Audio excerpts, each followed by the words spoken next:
Hello, Tadeo. And good day, Nania.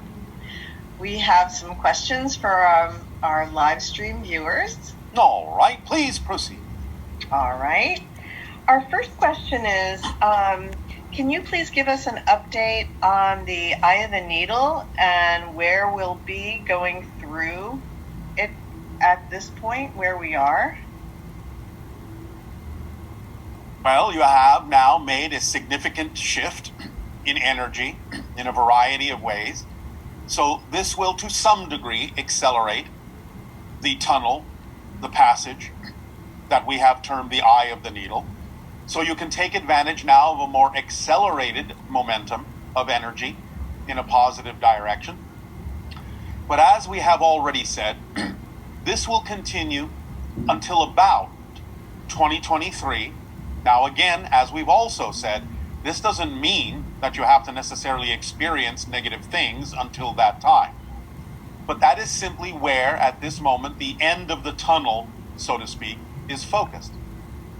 However, because of the shift in energy, the year 2023 becomes more significant in a variety of ways, particularly with regard to the idea of extending the beginning of the window of open contact backwards from 2025 to 2023.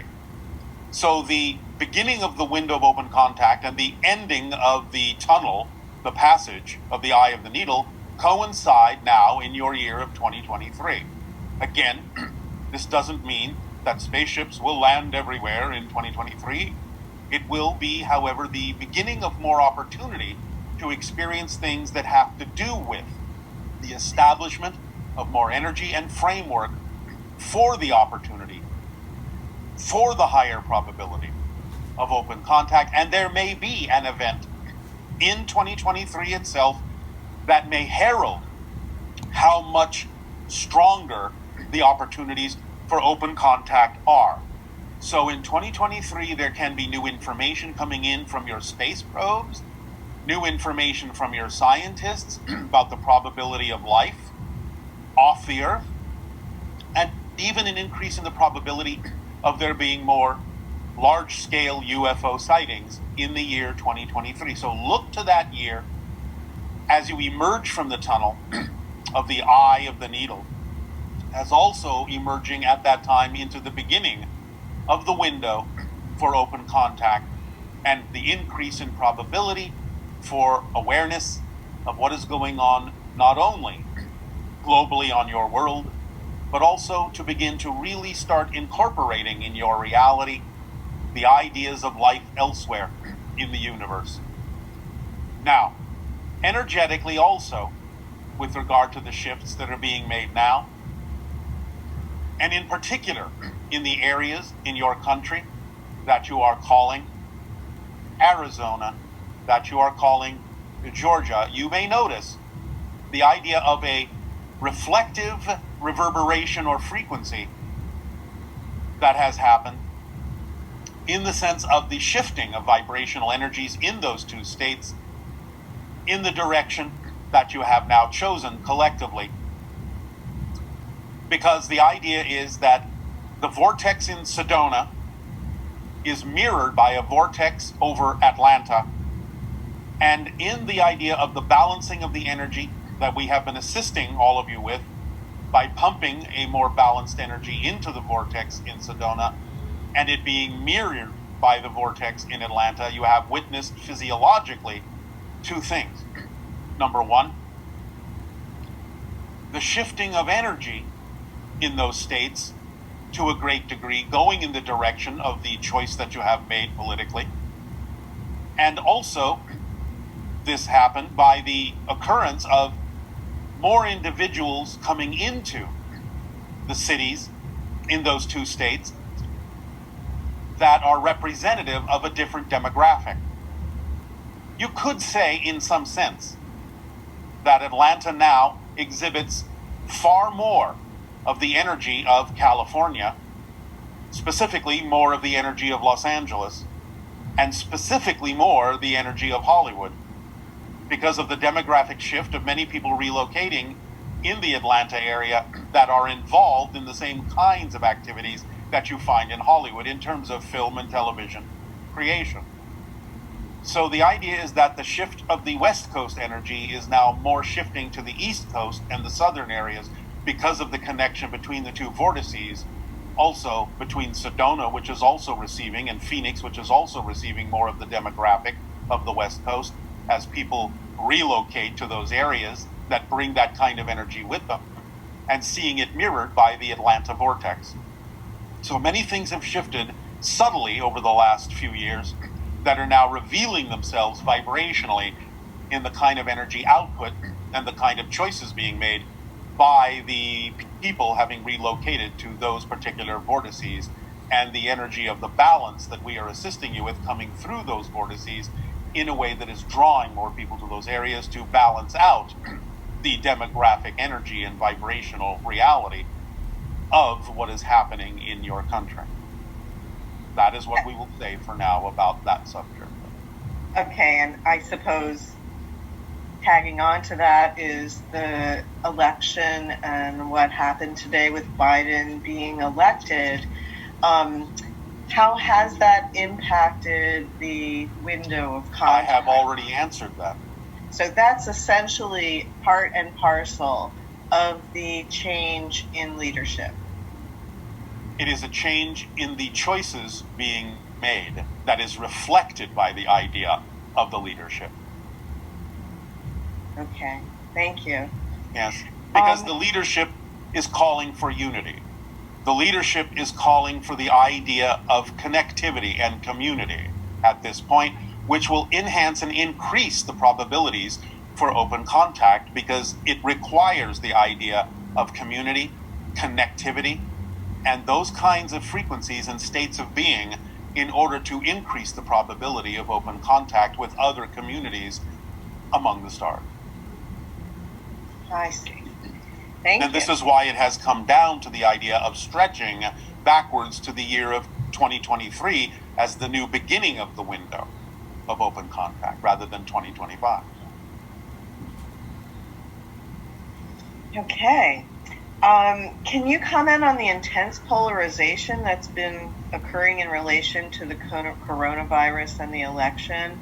Is it going to help us? Well, it's all interconnected. It's all interconnected with, again, the energy of fear or the energy that is positive.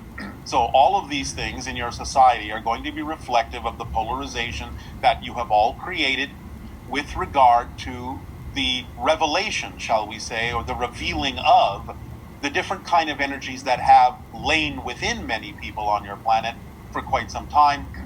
But this brings out into public relief, into very broad, strong relief, the idea of the energies that have been simmering under the surface for a long time and are now being exposed, so that, again, bringing everything out on the table to see exactly what energy states exist within your different societies and cultures, you can deal with it and begin to more clearly make the choices that you prefer for what kind of a reality you prefer to experience. As we've said before, this is simply part and parcel of an extension of bringing everything out on the table, positive and negative, so that by seeing more clearly the negative that exists, you can then, by contrast and comparison, make it easier for you to decide what kind of a reality in a positive sense that you prefer. So it's all interlaced, it's all interconnected.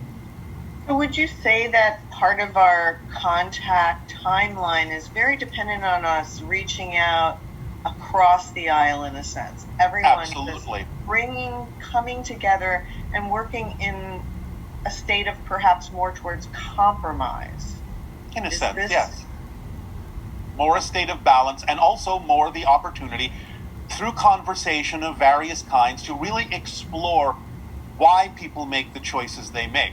Instead of simply reacting to the choices on the surface, it's about really getting together and exploring why those choices are made. Because when you get down in conversation to the real, as you say, nitty-gritty of why people make the choices that they do, what it is they may be afraid will happen, what it is they are seeking to feel within themselves in terms of self-empowerment, when you can allow the conversations between differences in perspective to really get down to the common reasons why people make the positive or negative choices that they make, then you really form a basis for real understanding, real communication, and real self-realization and recognition within each and every individual about why it is that they do go in the direction that they go, why it is they are making the choices that they're making, because you get down to the basic concepts of what it is that people really desire to feel, to experience,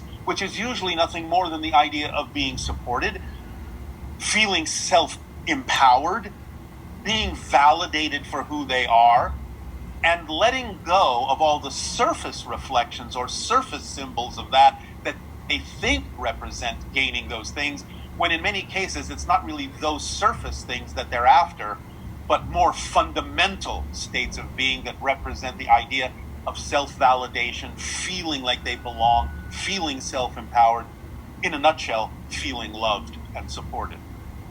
So when you can really connect in that way, the conversations won't be so superficial about the symbols that people choose to represent their attempt to feel those things, but you'll really get down to the real reasons that they create those symbols, create those outer surface appearances, because they're seeking something deeper. They're seeking a deeper connection, a deeper sense of validation, a deeper sense of being supported, and a much deeper sense of love.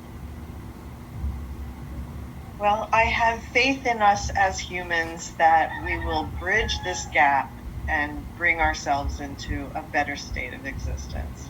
It's all up to all of you. It's always been. It's completely in your hands and completely in your control. You just have to see things in a more holistic and interconnected way, as is now being discussed. Great.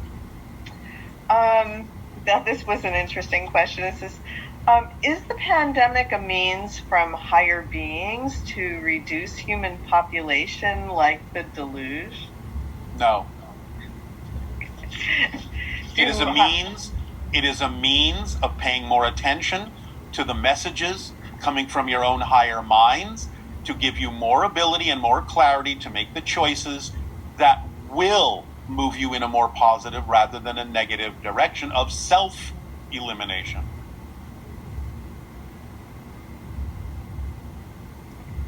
So we have some questions directly related to the monologue today.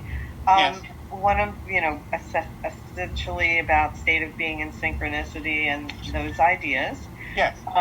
One individual says, to me, it seems that some states of being are easier to adopt than others. For example, it seems easier to adopt the state of being rich than it is of being poor. A rich person can act and feel poor with no problem, but how can a poor person feel or act rich, especially if you can't provide food for your children? All right. Well, there are several assumptions in that question that are not necessarily accurate. First and foremost, remember that it always, and I mean always, comes down to what you believe to be true about yourself. So the idea of saying, even the saying, it's more difficult to believe you are rich than to believe you are poor, in a sense, the idea really is a fallacy, because it still comes down to what you believe you are capable of doing, of what it is you believe is real for you, based on how you think of yourself, what you believe to be true about yourself. Now, we understand that there are outer reflections and outer symbology saying, well, we don't have enough food. But again, remember, a lot of this comes from buying into certain ideas, certain systems that have been set up on your planet that make it seem like there might be a lack of things. But that's not really essentially true. It's only when you buy into those things that you find yourself in those situations, in those circumstances. So the idea also that is kind of false, I know what you mean by the question, but it's not really true, that it's easier for what you call a rich person to believe or act as if they're poor. That's actually not true. Because even though someone may be, quote unquote, acting like they're poor, their fundamental interior beliefs don't allow them to really believe that they are, because no matter how much they may try to act like they're poor, they're always going to hold on to the belief that they can stop acting like that at any moment. Whereas the idea of the belief systems of someone who is really believing that they're poor doesn't necessarily contain the ability to believe that they can stop acting like that at any moment, stop being poor at any moment, whereas the so-called rich person can stop acting poor at any moment in their belief system. So that's the fundamental difference in those two belief systems, is one of them doesn't believe that they can stop experiencing that necessarily, while the other one does believe they can stop experiencing the concept of being poor at any time they wish. So they're never really truly believing that they're poor. That's a big difference in terms of the belief system. But also the idea, again, of experiencing what you call poverty, still being based on the concept of something you believe to be true about yourself, also has the potential for positive and negative reasons, because sometimes people will choose to experience those things for a variety of positive reasons that can be a life lesson to them and help them make other kinds of choices eventually, and also perhaps even be a life lesson to other people around them who may see them as capable of actually extracting themselves from that experience, and prove to others that no matter how quote-unquote down you may seem to be, there is always the possibility of changing and shifting and extracting yourself from that experience. But fundamentally, the simple answer is it always comes back to what you believe to be true about yourself. It's not something that's inevitable. It's not something that can't be changed. And the so-called difficulty that you may be experiencing in changing that only has to do with what you believe to be true about yourself. It's not an automatic, inherently true fact.